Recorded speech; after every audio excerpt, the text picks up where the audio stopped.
Hi ma'am ꯄꯨꯝꯅꯃꯛꯄꯨ ꯑꯍꯥꯟꯕ ꯇꯅꯥꯝꯅ ꯑꯣꯛꯆꯔꯤꯌꯦ ꯉꯁꯤ ꯑꯩꯒꯤ ꯑꯅꯧꯕ ꯚꯤꯗꯤꯑꯣ ꯑꯃ ꯄꯨꯔꯒ ꯂꯥꯛꯑꯦ ꯉꯁꯤꯗꯤ ꯁꯣꯏꯕꯨꯝ ꯏꯔꯣꯝꯕ ꯆꯥꯗꯕ ꯌꯥꯝ ꯀꯨꯏꯔꯦ ꯂꯣꯛ ꯈꯔ ꯊꯨꯡꯖꯟ ꯃꯔꯛ ꯈꯔ ꯊꯨꯡꯖꯟ ꯆꯥꯒꯦ ꯇꯧꯕꯁꯦ ꯐꯔꯛ ꯇꯥꯕ ꯑꯗꯨꯅ ꯉꯁꯤꯗꯤ ꯇꯟꯖꯥ ꯆꯥꯔꯤꯉꯩꯗ ꯁꯣꯏꯕꯨꯝ ꯈꯔ ꯑꯃ ꯏꯔꯣꯜꯂꯦ ꯑꯗꯨꯗꯨꯒ ꯁꯤꯅ ꯇꯤꯟ ꯄꯤꯁ ꯈꯤꯇꯪ ꯑꯩ ꯉꯝꯒꯗꯕ ꯆꯥꯡ ꯑꯗꯨꯝ ꯂꯧꯖꯔꯦꯀꯣ ꯑꯩꯗꯤ ꯃꯌꯥꯝ ꯂꯧꯁꯤꯜꯂꯒ ꯉꯝꯃꯣꯏꯗꯕꯗ ꯉꯝꯅꯕ ꯆꯥꯁꯟꯕꯗ ꯌꯥꯝ ꯋꯥꯏꯑꯦꯕ ꯑꯗꯨꯗꯨꯅ ꯑꯩ ꯉꯝꯒꯗꯕ ꯆꯥꯡꯗ ꯈꯤꯇꯪ ꯂꯧꯖꯔꯦ ꯑꯗꯨꯗꯨꯒ ꯆꯦꯡꯒꯨꯝꯗꯨ ꯐꯖꯅ ꯀꯥꯡꯍꯧ ꯑꯃ ꯉꯧꯔꯦ ꯑꯗꯨ ꯁꯤꯗ ꯗꯁꯀꯨꯁ ꯑꯉꯥꯟꯕ ꯑꯃ ꯂꯩꯔꯦ ꯑꯗꯨꯒ ꯁꯤꯗ ꯀꯣꯠꯅꯕ ꯃꯅꯥ ꯁꯤꯁꯤꯒ ꯑꯗꯨꯒ ꯊꯕꯤ ꯈꯔꯒꯁꯤ ꯑꯗꯨꯝ ꯂꯩꯖꯔꯦ ꯑꯗꯨꯗꯤ ꯏꯆꯤꯟ ꯏꯅꯥꯎ ꯃꯌꯥꯝ ꯑꯩ ꯑꯗꯨꯝ ꯆꯥꯅꯕ ꯍꯧꯖꯤꯟꯖꯔꯒꯦꯀꯣ ꯂꯥꯝꯃꯦꯕ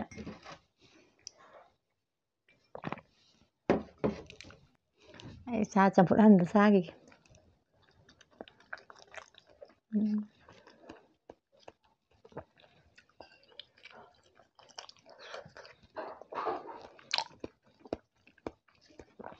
이런거 좀 싸요. 이런 거 싸도 끓여 소금 이런 거. 하우르자니. 만남도 다 하우르.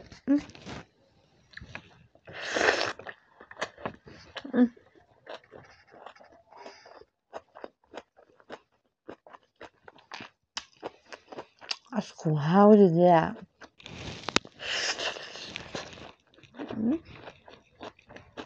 지금 이제 고함 이런 거좀 짠해.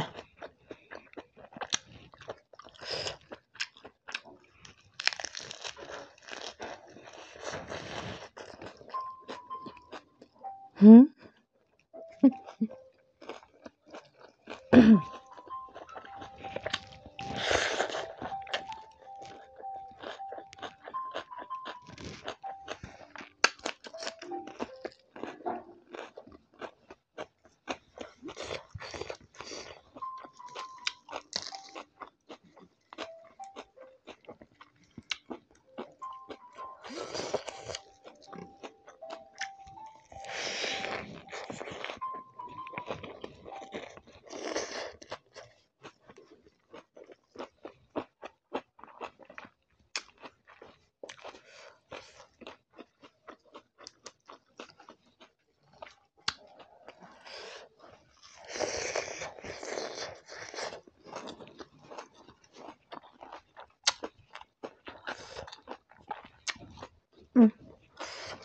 조미 이런 거 뺏어 하루 종일 강물이라.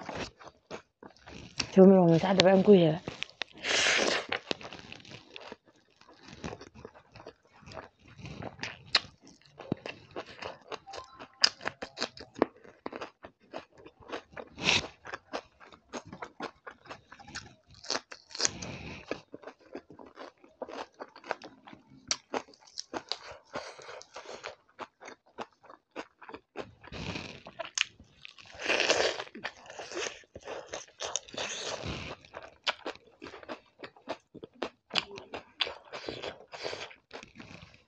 고함.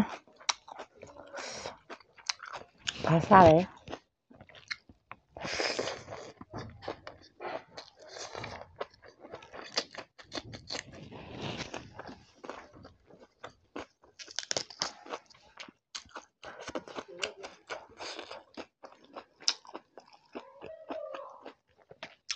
나간데서 랑나리 마히마히.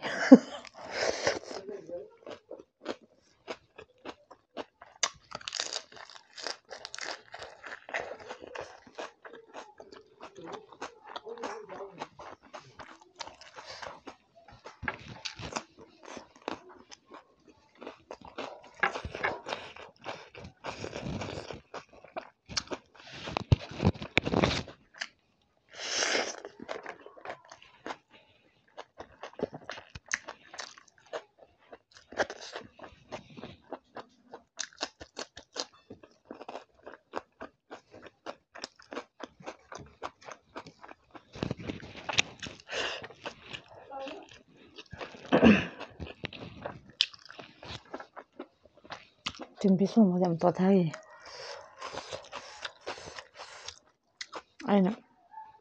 ꯑꯩꯗꯤ ꯌꯥꯝ ꯆꯥ ꯉꯝꯃꯣꯏꯅ ꯑꯩ ꯉꯝꯒꯗꯕ ꯆꯥꯡꯗꯪ ꯂꯧꯖꯔꯦ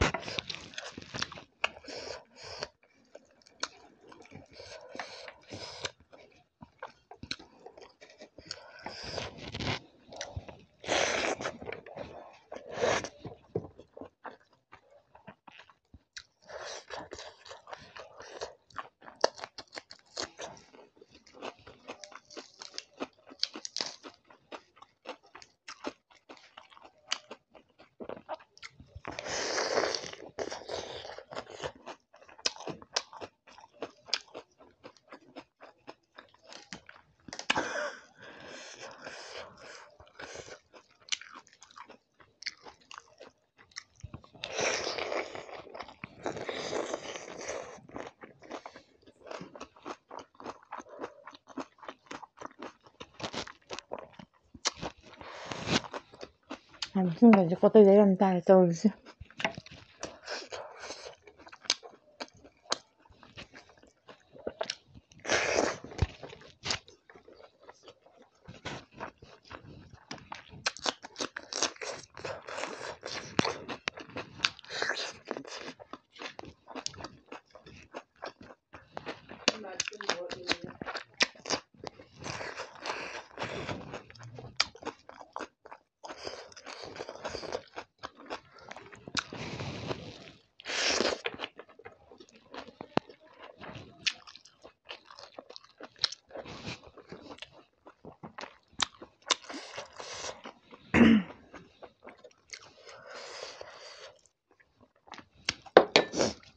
ꯇꯤꯟꯕꯤ ꯆꯣꯡꯕꯁꯤꯁꯨ ꯍꯥꯏꯀꯥꯟꯗꯦ ꯐꯖꯅ ꯍꯥꯎꯔꯦ ꯉꯁꯤꯗꯤ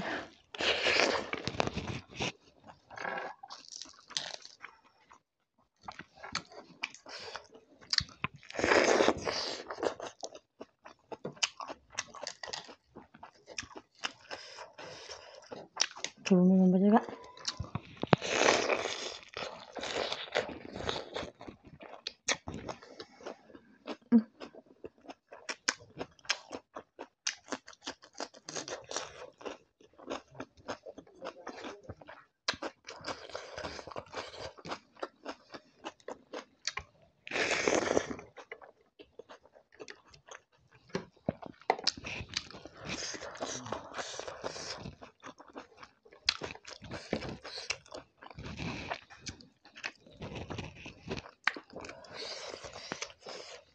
ꯍꯥꯞꯆꯤꯜꯂꯒ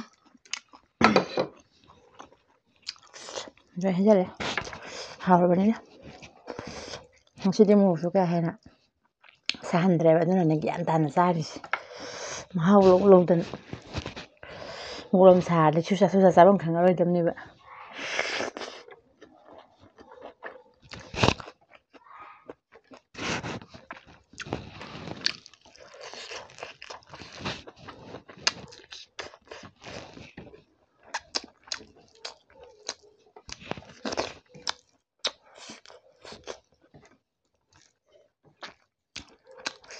ꯃꯆꯤꯟ ꯃꯛꯇ ꯆꯥꯁꯟꯕꯁꯤꯁꯨ ꯐꯨꯜꯂꯦ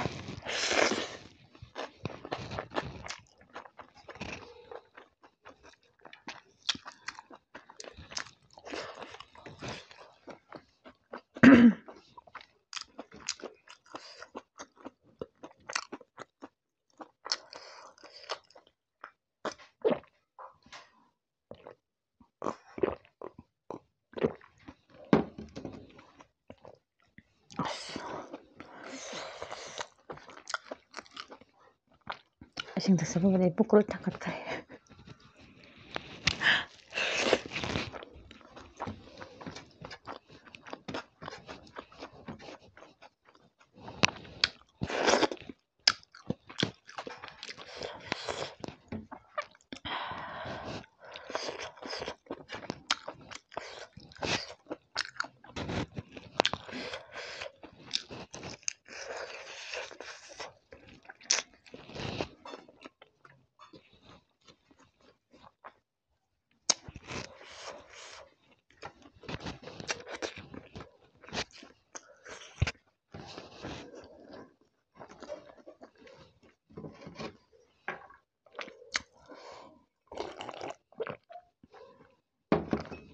ꯉꯥ ꯃꯇꯨꯡꯁꯤꯗ ꯉꯥ ꯀꯧꯇꯥꯒꯤ ꯃꯇꯨꯡ ꯁꯥꯏꯕꯁꯤꯗꯤ ꯐꯨꯜꯂꯦ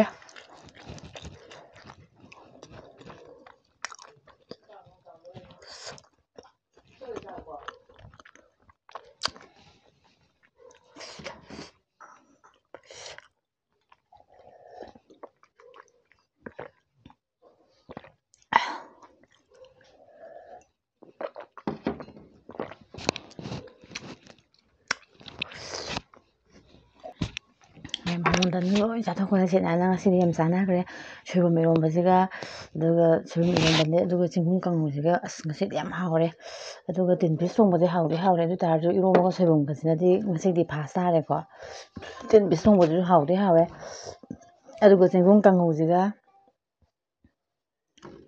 ꯁꯣꯏꯕꯨꯝ ꯏꯔꯣꯟꯕꯁꯤꯒꯅꯗꯤ ꯉꯁꯤꯗꯤ ꯂꯣꯏꯁꯤꯟꯈ꯭ꯔꯦ ꯑꯗꯣ ꯑꯩ ꯉꯁꯤꯒꯤꯗꯤ ꯃꯇꯥꯡꯁꯤꯗ ꯁꯨꯝ ꯂꯣꯏꯁꯤꯟꯅꯕ ꯇꯧꯖꯔꯒꯦ ꯑꯗꯨꯒ ꯅꯦꯛꯁꯇ ꯌꯥꯝ ꯊꯨꯕꯤꯗ ꯅꯨꯡꯉꯥꯏꯕ ꯚꯤꯗꯤꯑꯣ ꯑꯃꯒꯨꯝ ꯄꯨꯔꯒ ꯂꯥꯛꯆꯔꯒꯦꯀꯣ ꯃꯌꯥꯝ ꯉꯁꯤꯒꯤꯗꯤ ꯀꯥꯏꯅꯔꯁꯦ ꯕꯥꯏ ꯕꯥꯏ ꯃꯊꯪꯗ ꯑꯃꯨꯛ ꯊꯦꯡꯅꯔꯁꯤꯀꯣ ꯃꯌꯥꯝ ꯄꯨꯝꯅꯃꯛ ꯉꯁꯤꯒꯤꯗꯤ ꯕꯥꯏ